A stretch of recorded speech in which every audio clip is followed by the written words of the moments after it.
This is Pet Life Radio. Let's talk pets.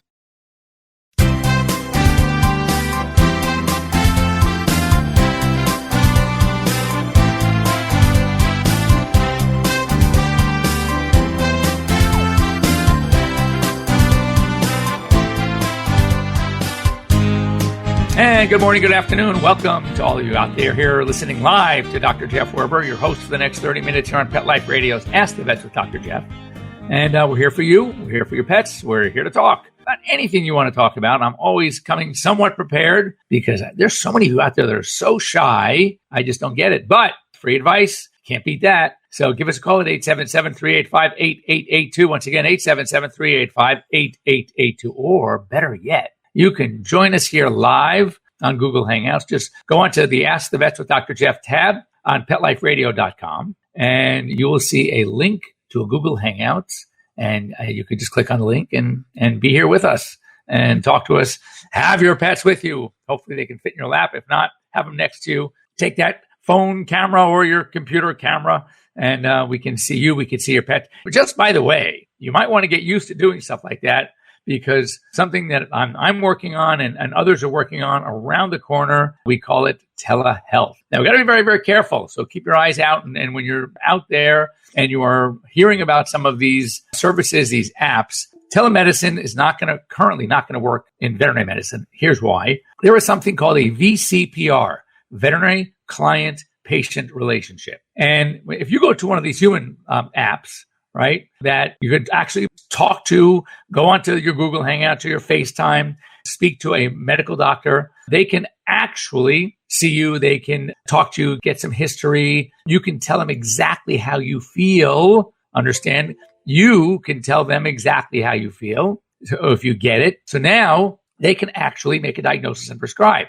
But clearly, in veterinary medicine, it's not that easy, because no matter what we think our pets are going through, no matter what we think they're feeling, how they're acting, we don't know for sure because we can't talk to the pet. So in veterinary medicine, both the American Veterinary Medical Association, all the states, associations, and the American Animal Hospital Association insist on a VCPR. So a doctor who you don't know, who is not your veterinarian, cannot make a diagnosis and therefore can't prescribe. But then there's telehealth. And telehealth is sort of what I'm doing right now. Telehealth is I can talk to somebody, I can advise them, I can let them know what the symptoms may mean, may mean. And what do I usually do? As any of you know, when I'm sitting here talking to you, I'm always going to direct you to your veterinarian. But as we're going to talk about in just a minute, we are going to allay your fears, your concerns. And another thing that is so important to know is that the fastest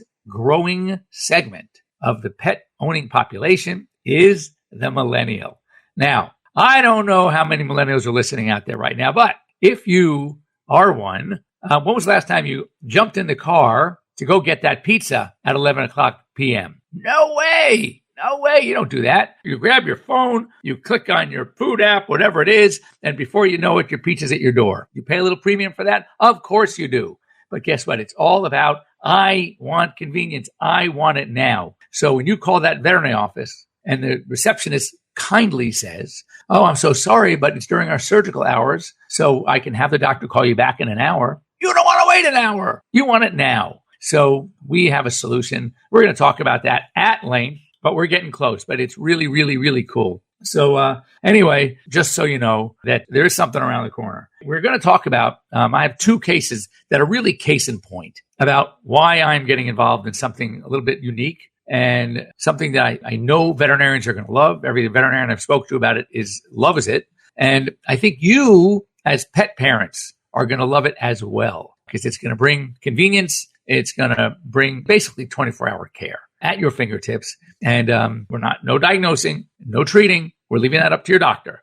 But we are going to basically be helping your doctor deal with cases at times of the day when they're not available or they don't want to be available. And we're going to allow veterinarians an opportunity to obviously spend time helping pets, which is what we love to do. So anyway, if you can, give us a call, 877-385-8882, or join us live right now and let's talk about your pets. Anyway, as you know, I love to do until I wait to hear from you. I would just kind of let you know what's going on in the veterinary world, the pet world, the animal world. So here's one that's pretty sad. And I know anyone out there who listens to Pet Life Radio and listens to any of our hosts are going to be equally as disturbed by what I'm about to tell you. And that is this. Poaching. Poaching is one of the most lucrative crimes in the world. That is really sad. It's sad for the people that are doing it, and sadder that there are those that are paying for these animals, these pelts, these tusks, you name it.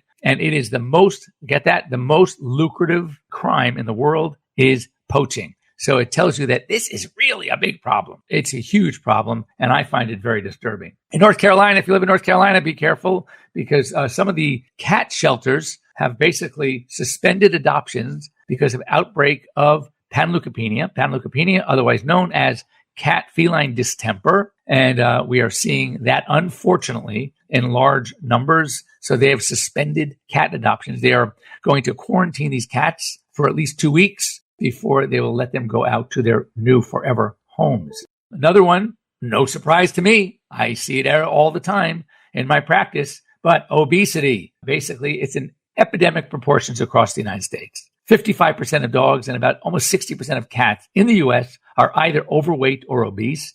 And obesity, depending on whose definition, somewhere between 20, it used to be 20% above optimal body weight. Now they're actually pushing it to 30%.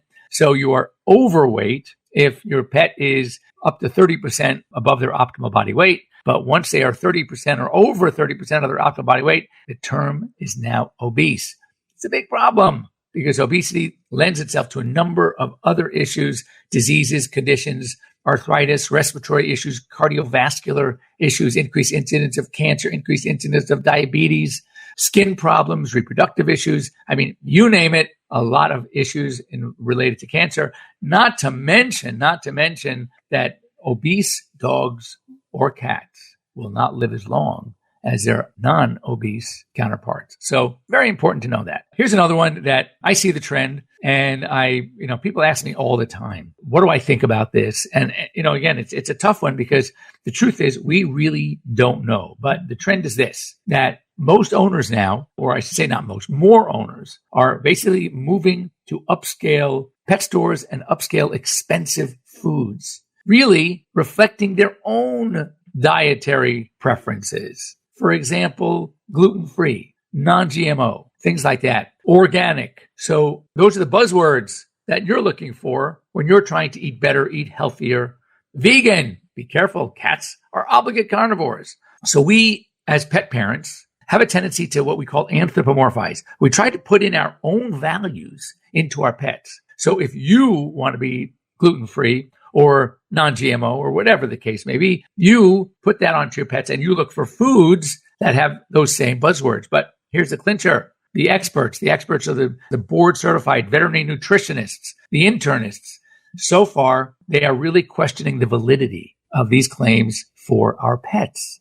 So just proceed with caution. Not that it's dangerous. The question, no. It's the question, do they really need it? Just because you want to be gluten-free, has anyone proven a humongous amount of allergies to gluten in pets? And the answer is no. As a matter of fact, just to put if you talk to any board-certified dermatologist, veterinary dermatologist, they say that maybe 15 to 20% of pet allergies are food-related, meaning 80 to 85% of allergies are not. So don't think that you have to run because your dog is allergic and you're going to say, oh my God, it must be food. And you have to run and I have to get special food. And here's another thing to remember. If your pet is allergic to, say, chicken, we know that the most common protein allergies are going to be for the poultry, which is chicken and turkey, and beef. So when you go out then and you look for, and I hear this all the time, and I mentioned, one of the things it could be, if I really do believe it's a food allergy, I can tell that because they're chewing their feet, they're scratching at their ears, sometimes they're rubbing their face, and those are the classic signs of food allergy. And I know it doesn't mean that it's the only signs, but those are the classic signs. So we talk about some of the allergens. So look, a good place to start would be to eliminate poultry, maybe chicken. Oh, no, but doctor, I buy organic free-range chicken. It's the best chicken. And what I didn't understand is chicken is chicken is chicken is chicken. whether it's McNuggets or whether it's the best organic free-range chicken on the planet at $4 an ounce. It doesn't make a difference. The protein is the same. So just be really careful about that just because you're buying a very high quality food doesn't necessarily mean it's going to be non-allergenic for your pet. So again, don't make any of these decisions without the help of your veterinarian, because I think that's really what's going to help you. Next up, as we know, no such thing as a free puppy or kitten. By that, I mean, of course, I want you to do this anyway, but when you're going by the store, the department store, and out front, there's a little kid with a box full of puppies and is willing to give them away or $10, right? You don't know anything about the mother. You don't know anything about the vaccines. Are they going to give you paperwork from their veterinarian? Unlikely. So just know that I'm not saying don't get it, but immediately take this puppy, take this kitten to your veterinarian, have it checked out. If you have no vaccine history, I would start vaccines.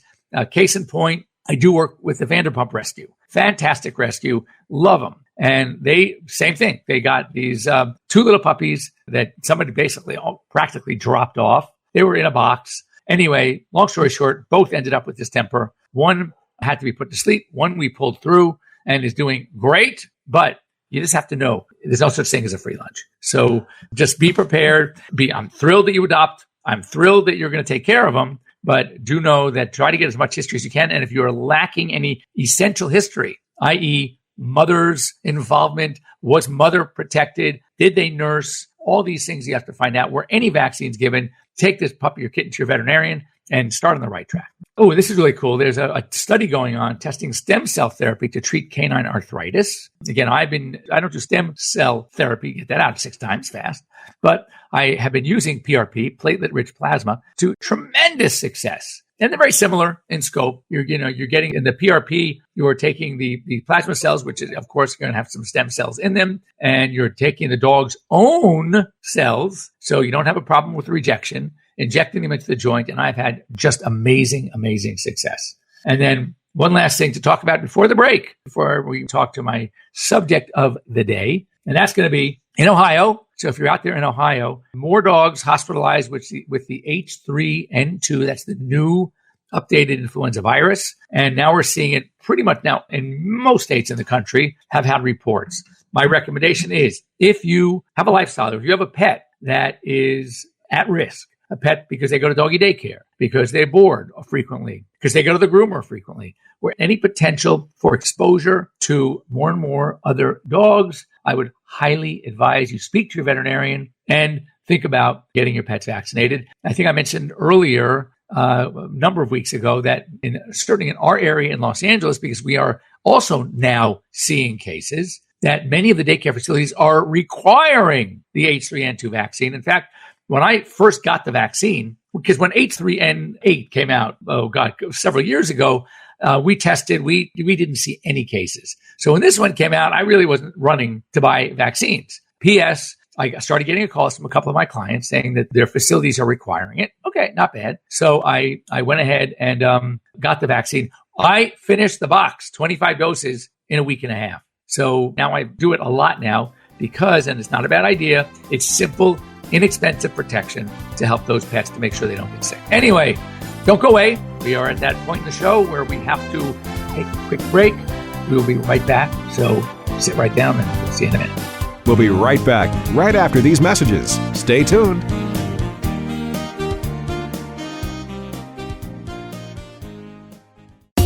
As a dog, I know a lot about fleas and ticks, so trust me when I say no other tasty chew protects dogs as long as Bravecto. One Bravecto chew keeps fleas and ticks away for up to 12 weeks. Be a good human and ask your vet about Bravecto. Bravecto may cause vomiting.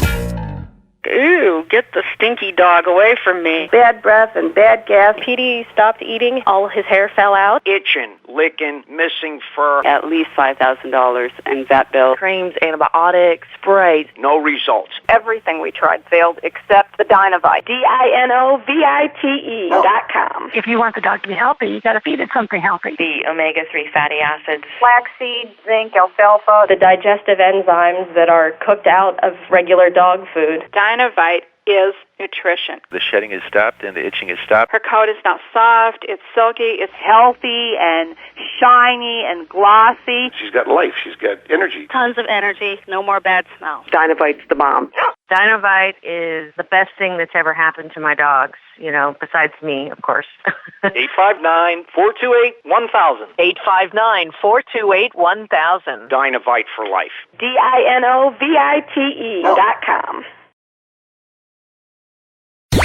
Let's talk pets Let's talk pets on Pet Life Radio. Pet Life Radio. PetLifeRadio.com.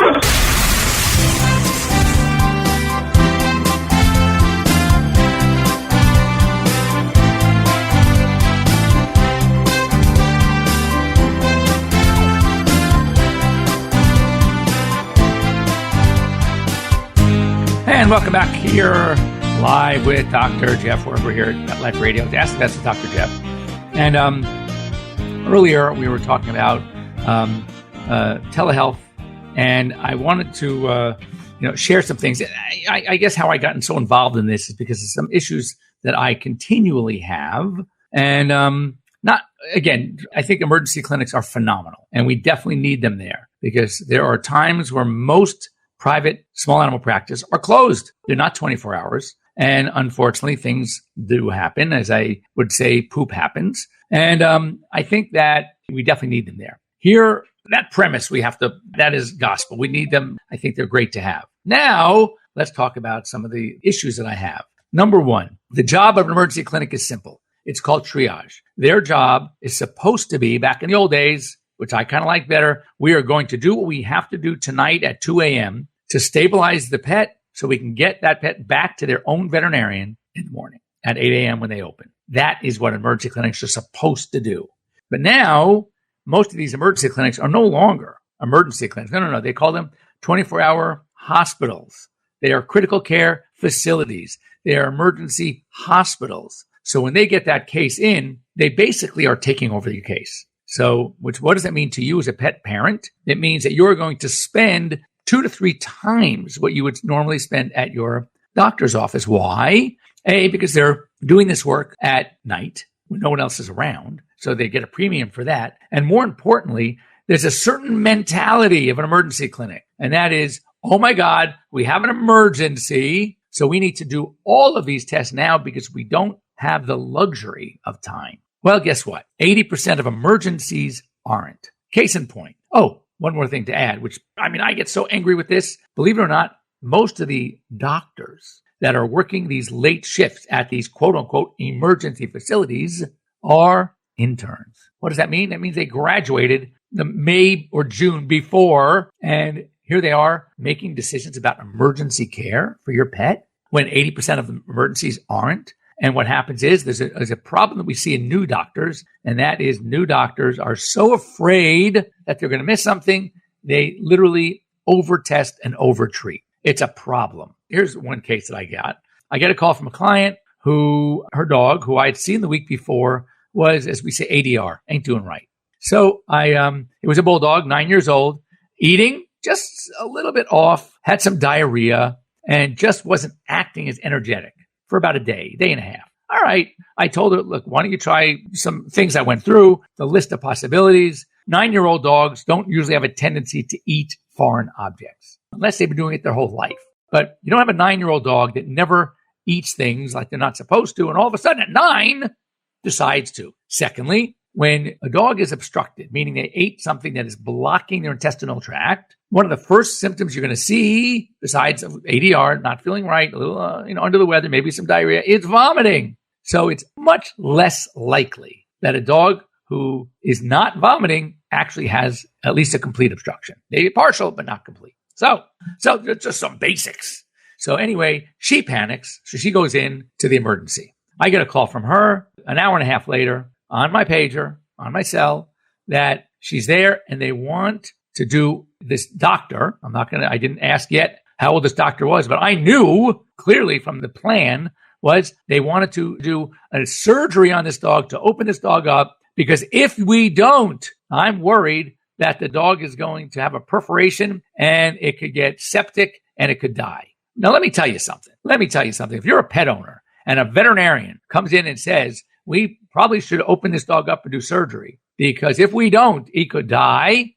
How many of you, show of hands, would not do it? Of course you would. Well, guess what? If you get the history and you feel the belly and you do your job as a veterinarian and you reason and you think, first question I say, I had the doctor on the phone. Right away, I said, put this doctor on the phone. By the way, I did ask the client, how old is this doc? Oh, she says very young. So I said, what's the likelihood of this dog obstructed to the point of being sick when A, in the history, no history of eating anything, it never does. B, that it is obstructed, it's still eating. So the only thing we have really going on is ADR ain't doing right, a little lethargic, and having diarrhea.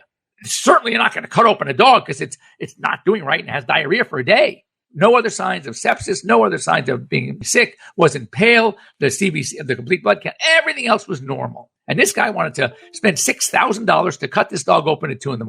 I said, well, do an ultrasound first if you're worried about that. Oh, well, our ultrasonographer doesn't work at night, so we'd have to wait, and I'm afraid of waiting. Oh, my God, that's a lousy reason. So, P.S., I said, absolutely not. I told the owner, do not. I said, I want the dog on fluids, IV fluids, because even if there was a partial obstruction, rehydrating the dog and it's losing a lot of fluids from the diarrhea could make a huge difference. IV fluids, give it something if you want to control the diarrhea. I'm not so worried about that. And let's see, re-x-ray in the morning and see if that funny thing he saw was still there. So let me give you a little background. When you get a little history on this dog had a splenectomy a few years earlier because of a splenic tumor. And while the surgeon was in, he did what's called a gastropexy. We've talked about that before. I usually promote that with large breed spayed. When you're spaying a large breed female, I would highly advise, because these dogs are the ones that have a tendency for gastric torsion and bloat later on in life, just do the pexy. You connect the stomach to the body wall so it can't rotate. And they did a pexy. Well, clearly now, what he was seeing on the x-ray was some of the bowel loop wrapped around a little bit, and it was causing a little bubble, which, by the way, was gone the next day. Anyway, so when I spoke to one of the specialists that was in the next day, of course, he agreed with everything I said, and it would have been silly to open this dog up. The dog is fine. She then took the x-rays, had the ultrasound done. Long story short, because we're running out of time here, was this dog was just fine without surgery, without any kind of invasive work. They didn't even need to do an endoscopy, which of course would have been a little expensive, but smarter than cutting the dog open at 9 years of age, a bulldog. Anyway, nothing was needed. The radiologist agreed that this was normal.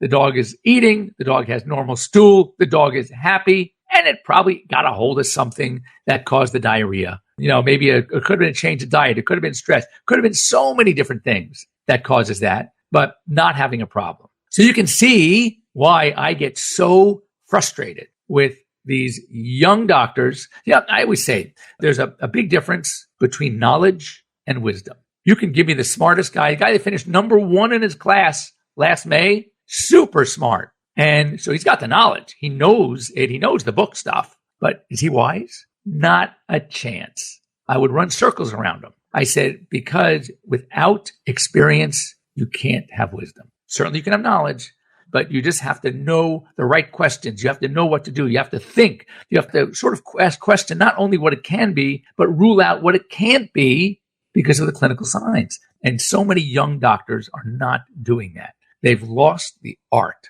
of practice.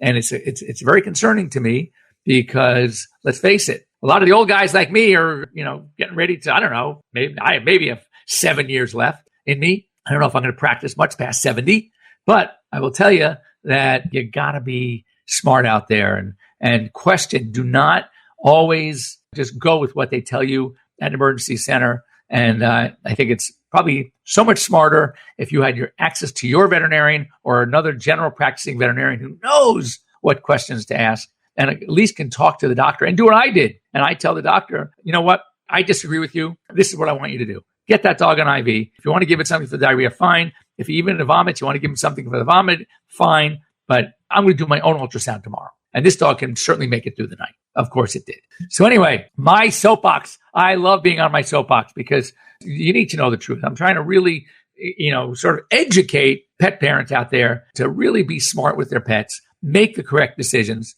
and know the questions to ask, and don't always go with what you're told. It's like, like they say, if you ask 5 different medical doctors, right, for an opinion, you're going to get 7 different opinions. So you just have to know it's everybody's got their thing. How many times have you known somebody that needed or went for a second opinion or a third opinion, and they differ, and these are all experts. So you can imagine what it's like with veterinary medicine. It's no different. Anyway, thanks for joining us. I want to thank our sponsors, Bravecto and Save This Life Microchip, and More Than a Cone, raising awareness of our animal welfare through the arts.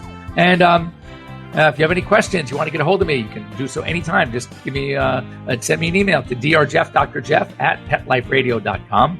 And next week we won't be live, but the week after that, when we're back, if you have any questions, you want to talk about this, you want to share experiences, would love to hear from you. 877-385-8882, or when you join us on the web at petliferadio.com, Ask the Vets with Dr. Jeff. You can actually see us live using the Google Hangouts link that we will leave for you up on our site. Have a great week, everybody, and we'll actually 2 weeks, and we'll see you then. Let's Talk Pets, every week on demand, only on PetLifeRadio.com.